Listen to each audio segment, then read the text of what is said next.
Okay, everybody, so we are back once again. This week we have I guess you could say, like a filled up podcast. Tons of stuff to talk about, tons of news, and of course, I am your host, Armin, and you can find me at Armini's or at Comic Book Cast, and I'm here with Mitch. What's up? You can find me at Mitch692. And we're here with Tristan. Hey guys, you can catch me at Control Breakers. Ah, yes. Talk about the video games. Speaking of that, new South Park should be delivered any moment today for me, so I can't wait to get into that. I'm so hyped. I need to play the first one still. Oh man, you haven't played? You didn't play it at all?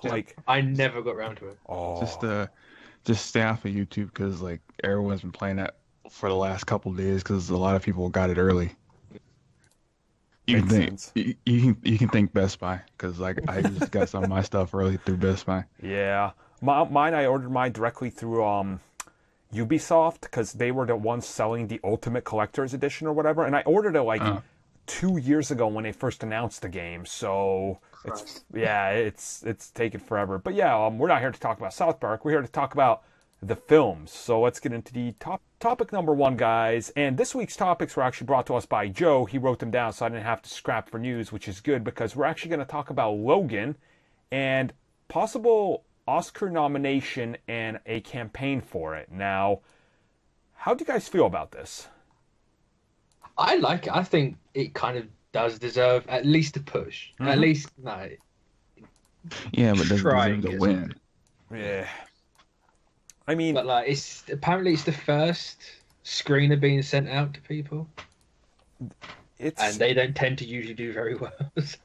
But here's the thing, if you're putting it out there and you're doing that, mainstream outlets and stuff are going to pick up on this because you're willing to put it out there, which is going to move more eyes towards the movie, which means going into like Black Friday and stuff, people are going to be more apt to pick up the movie when it's like $10 off or something. It's super smart by them. Even if it doesn't make the nominees list or the final cut or whatever, it's a smart marketing move, and it's legit a good movie. Now, I always have this cynical piece of me that thinks it's like, and this is how Hollywood works, I'm sorry, but it's a comic book movie. It doesn't make sense. Like, it could literally be the best movie released all year long, and it's not going to get it because of politics. So, Yeah.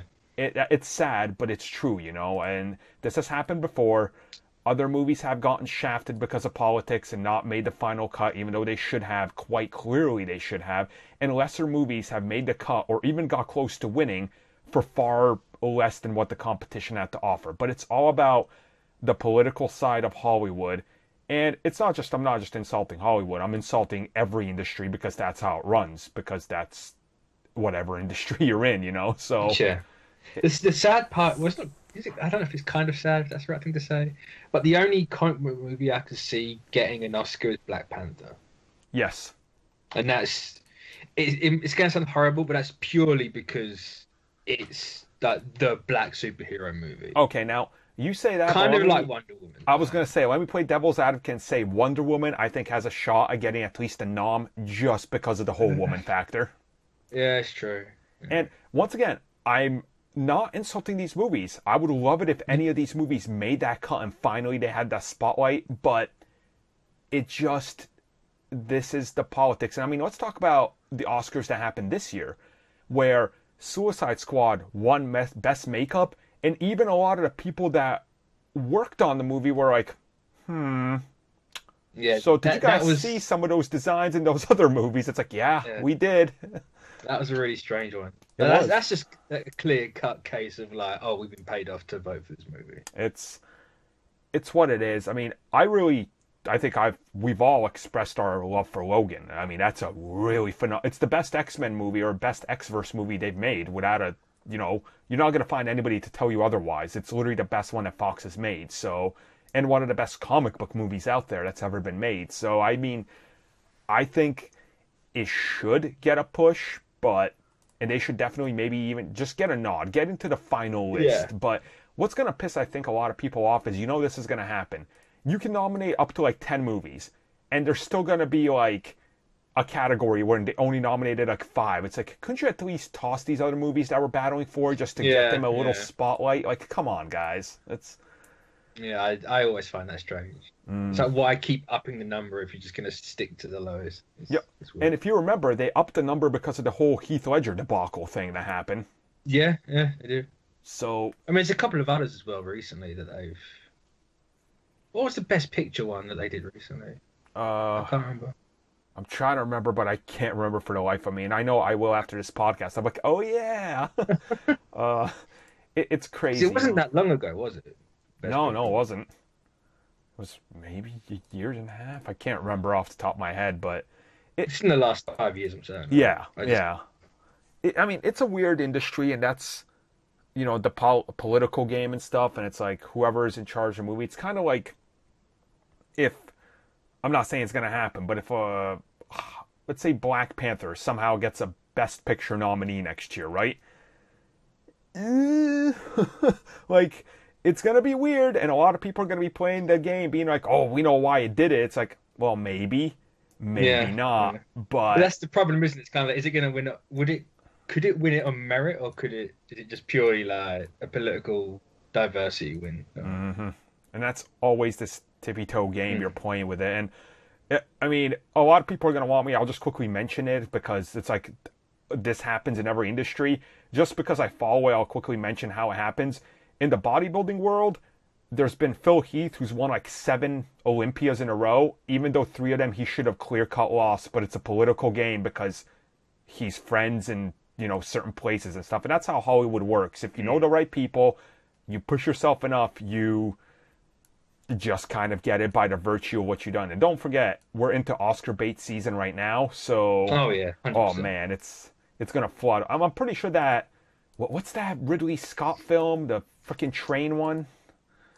Fuck knows. It's like loaded with Oscar bait talent. Something Express. Something... Murder on Express? Murder on a Train? Murder on the Orient Express? That's the one. They're making a movie of that again?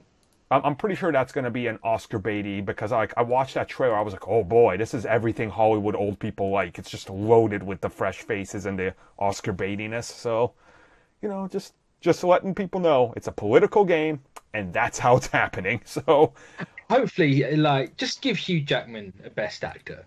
Yeah. Just do that and then forget everything else.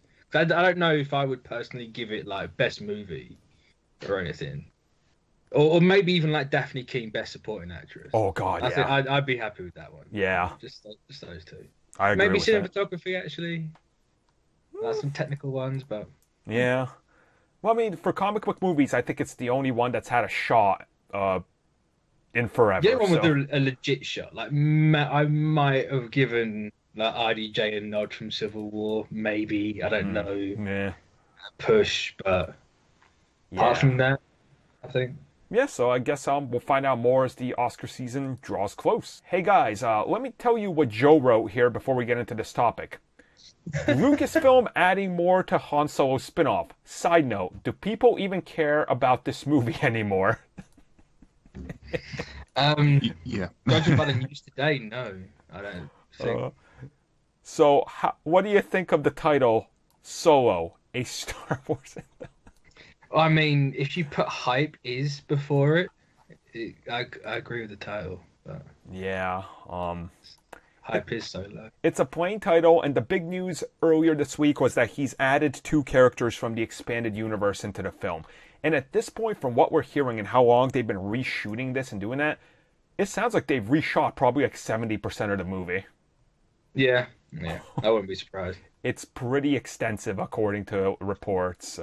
And it's still coming out on time in, what is it, March? Where's it, May? It's like May, yeah. Yeah, it's like, how has it not been pushed back to December? I don't know. With every other Star Wars movie. Right, I'm assuming it's got to get pushed back. There is no way they can keep it on this schedule, right? Well, that's what I'd have thought, but it's not moving. It's kind of maybe they're just keeping it on the schedule until... Oh, maybe he really can't, and then push it back at the last moment so people don't really get mad. So it's strange. Yeah. Well, I assume it's a Han Solo movie. It's not going to be as heavily CG'd and, galactic and so many different locales like the other Star Wars movie. I mean, it's going to feature a few, but it's going to be because the virtue of what the movie is it's got to be smaller, dingier, close, confined, darker locations because smuggler and all that. So, and they've been doing pre-visualization and finishing CG like Disney and Marvel do. Like 7 months ago, they were rendering the final flight of what's going to be happening with like the Kessel Run, because that's how they do it. That's how they can finish movies so quickly, like within a year. Disney starts shooting a movie in July and it's coming out next July, and they're the only studio that does that because they have so much talent working on different spinning wheels, where Warner Brothers is like, okay, let's go shoot the movie. Okay, now that we're done the movie, let's go back and start adding the CG effects. And Disney's like, no, we do it all at once. That's why they're like a machine that just turns out films so rapidly, which, it's Han Solo's coming. It's got a title. The more I talk to people about it, the less and less people are excited. I mean, don't get me wrong, I'm still excited, but it's a Star Wars movie. So of course I am, but I don't know if I should be. That's really how I feel about this film. I don't give a shit, to be honest. This movie can come and go, and I will not care. But imagine if it's good. I mean, if it's good, it's good. Like, that's all fair enough. As it stands right now, it's just like, no. I feel like this movie is only going to be more commercial advertisement for Progs. Yeah, probably would be. What cute creature do you think they add into this film? See, just can't we have Ewoks again? Go back to the good ones. But no, I guess no one likes midget teddy bears anymore. It was better than like deformed pigeon hamsters. I want to see Han Solo and Chewbacca teaming up with some sort of bounty hunter Ewok. I know he was in the expanded, universe, whatever. I can't remember his name though. Retcon. There was actually there was a bounty hunter Ewok. I believe so. Fuck's sake. Yeah, because of course there was. You need to make a toy of him. Just thinking that. Of course yeah, of course there was. It was the EU, of course it was. Of course it was. I don't know, man. I want Han Solo to be a good movie. I really do. But as far as it goes, I am not too... I'm being cautiously optimistic. That's the best way to say it. It's another movie that seems ripped and torn and pushed like apart by studio politics. So it stinks of corporate, and all the spin-off movies to me stink of corporate. Yep. So how can we get more money from this franchise? It's just like, dude, a shitty movie no one really wanted or cares for, but we'll do it anyway. Yeah. It's a weird time for Han Solo, and it's gonna make money. Doesn't matter because it's Star Wars. Oh yeah. But we'll see if it's a good movie when the time comes in May, or probably Christmas next year, because it's gonna get delayed. I'll say I can't see it coming out in the summer. Hey, who likes watching them digital movies? I mean, I like my share of digital films, but I still like to own physical copies. Maybe call me old school, but I trust it when I buy a physical copy more than buying, something digitally. Because I've had digital content disappear on me because licenses lapse. Because when you buy digital, you're ostensibly renting. You're not owning. Like you're renting. You're basically renting the license to that particular item or media. Mm-hmm. And like what you said, when licensing lapse, that means if they take away from the digital store and somehow, some way it gets wiped from your hard drive, you can't download it again. Mm-hmm.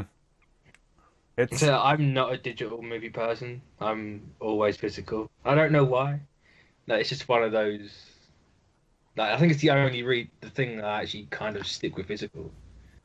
But I couldn't tell you why it's the only one I stick physically. Me, I do all my PC gaming is digital. Steam, that's my service. That's where I go. Gaming and movies, I do all physical on console. And the other day, I bought the new WWE game. For the first time, I bought a game that's available in stores digitally, and it took me like 30 minutes of debating with myself whether I was going to do it or not. Like, I was like starting to sweat. I'm like, hold on.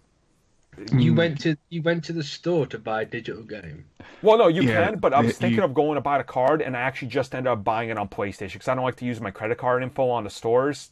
I'm like iffy about that, but I ended up buying a digital game. I'll see how it goes, but it's like with this news with the movies, essentially what's happened is Fox, Sony, Universal, Warner Brothers, and Disney are all launching like the Movies Anywhere service in the US, which it's kind of crazy that they essentially movies are starting to come out, on digital first now, and it's everywhere. It's just this giant thing. And I don't know if I like the movement in that direction. It makes me worried. It's just that that they know that they can get more money from people if they're on a subscription service than just going to the movie theater. Mm-hmm. Well, that's the thing, isn't it? It's definitely a case of more money, because you can charge the same price for a movie, cut out every middleman, so you haven't got to pay for the packaging, you haven't got to pay for the market and other people, you haven't got to split any profit with anyone. You're just purely getting they're keeping everything. More money because they don't have to go through a retailer and the shipment and the print and all that. And I mean, this brings me to the question I want to bring to you guys. Remember, for the last couple years, there's always been the discussion: some big studio will, without a doubt, release a theater film day and date on digital for like $50 or $60 that you'll be able to rent. And I think we're slowly moving in that direction, and it's going to be someone that's ballsy, probably Universal or someone that are going to release one of these horror movies, which we'll talk about in a bit, and I think it's going to be a huge smash hit. I think it's going to fundamentally alter how we watch movies. I think it depends, because if you're paying like 50, 60 quid for it, how long are you going to have it for? Honestly, I think the debate probably happening right now is, if you pay $50 for it, right, to get a day and date with theater release, do you keep it permanently? And I'm willing to bet that how it's going to work is you keep it for, let's say, 12 hours. You gotta watch it. And then it's going to wipe itself. You can't watch it anymore until it's available digitally, and then you just get it. It's like attached to your account. It would honestly make the most amount of sense. So it's like, if I just see it, I'll keep it. So if I like it, well, I made a good decision. And I mean, I know people are going to bring up piracy, but piracy is still sort of a non-issue. It's people overblow piracy to be this bigger thing than it is, because I know so many people that I talk to, and they're just like, wow, you buy a lot of stuff. I was like, yeah. And I'm like, do you guys torrent or anything? They're like, no.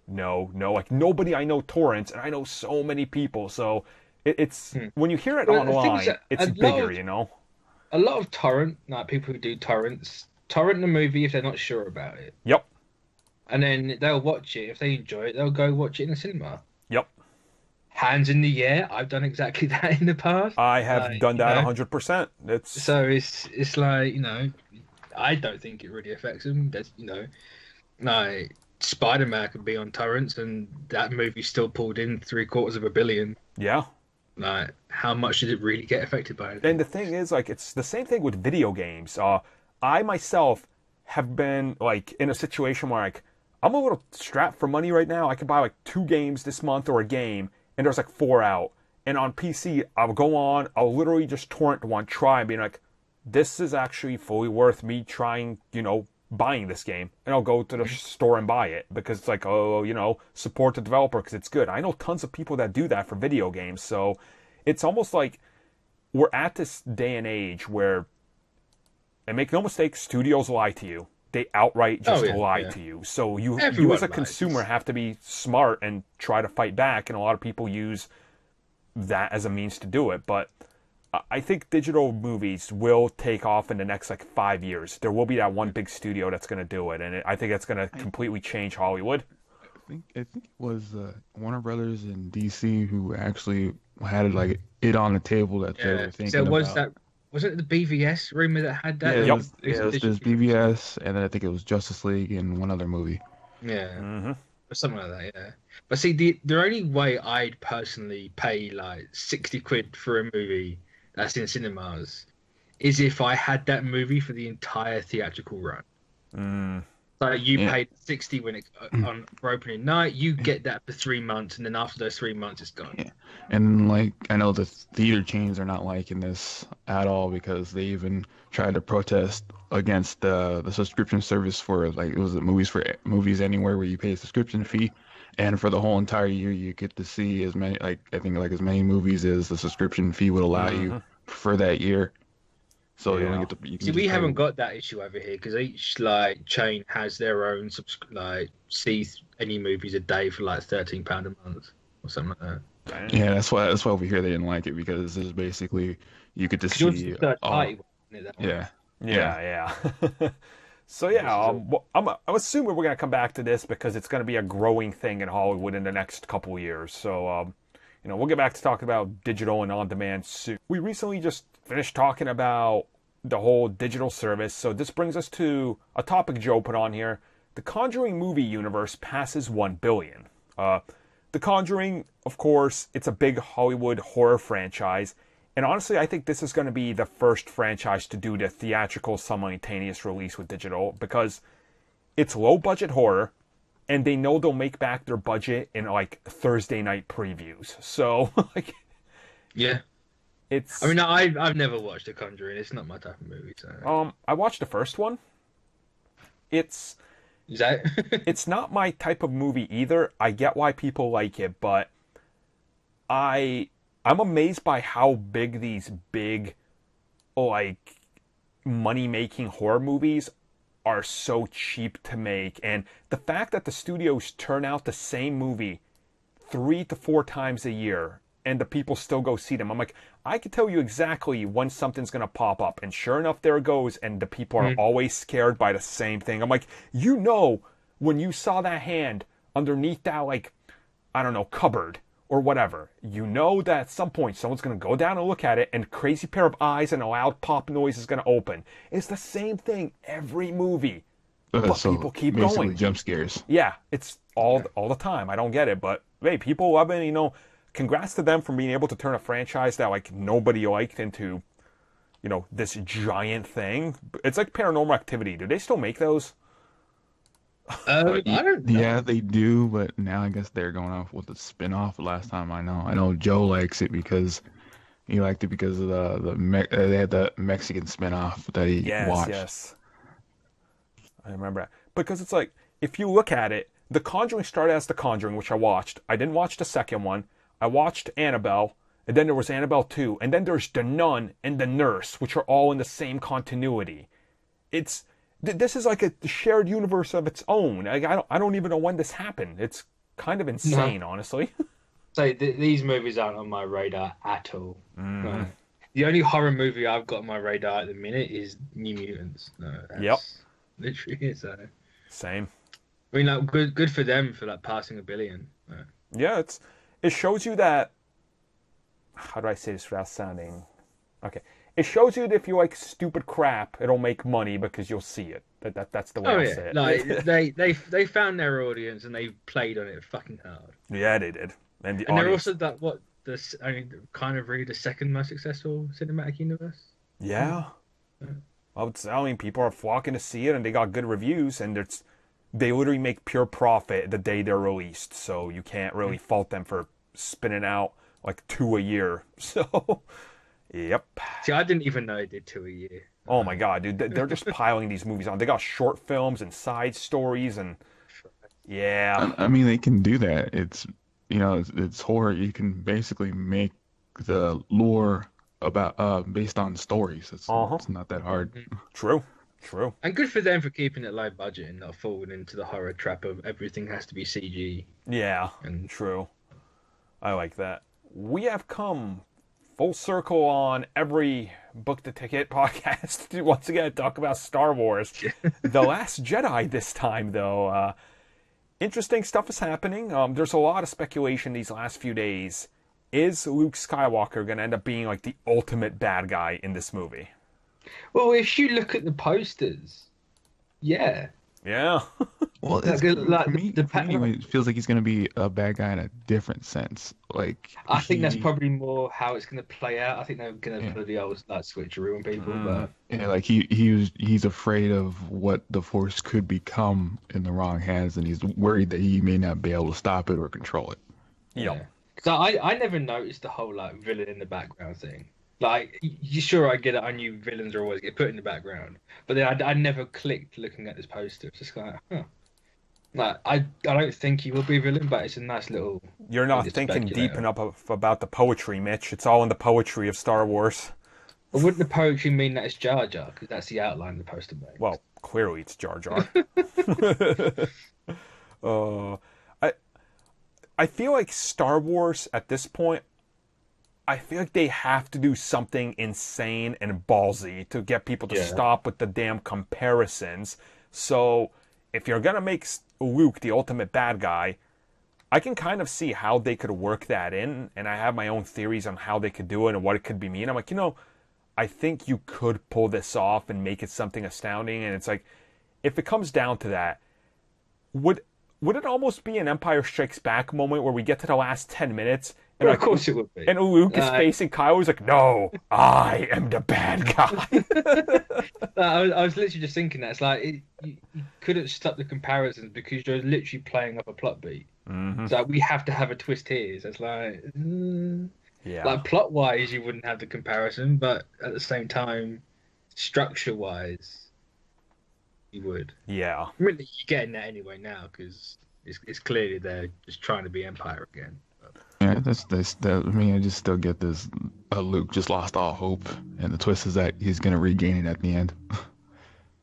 Probably, but watch Rey like lose a foot or something. Yeah. Lose a foot. She'll lose a foot and get blown up to the top of a building. Oh. It'll just be that way. She gets a robo foot. Oh man. It turns out it hides an extra lightsaber in there, so when she loses her hand too, she peg leg when she needs to fight. I was just thinking a peg leg lightsaber.